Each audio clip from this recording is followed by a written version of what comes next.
Welcome to விருதை சமையல். இன்றைக்கி நம்ம ரவை பணியாரம் செய்ய போகிறோம். அதுக்கு 1 கப் ரவை,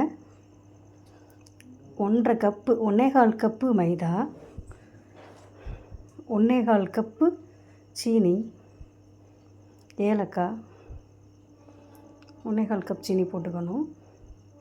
இது எல்லாத்தையுமே வாழைப்பழம் தண்ணி 1 கிளாஸ் தண்ணி மட்டும் போதும் போட்டு நல்லா பிசைஞ்சிக்கணும். கைட்டை பிசைஞ்சிக்கோங்க. வாழைப்பழம் பிசைகிற அளவுக்கு முதல்ல கைட்டை பிசைஞ்சிக்கோங்க. அப்புறம் கரண்டிட்டு பிசைஞ்சிக்கோங்க. நல்லா பிசைஞ்சிட்டு கைட்டை நான் வாழைப்பழம் பண்ணிடணுங்கிறதுக்காக தான் பிணைஞ்சிருக்கேன். ஒரு 1/2 hour அப்படியே ரெஸ்ட்டு விட்டுருங்க. மூடி வச்சுருங்க. ஆப்பச்சோடா போட்டு பிசைஞ்சிக்கோங்க. கரண்டி வச்சு பிணைஞ்சிக்கோங்க.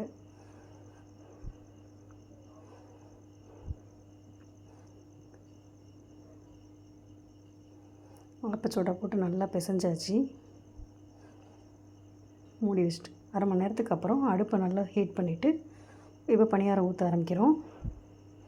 ஊற்றினோடனே நல்லா பொங்கி வரும்.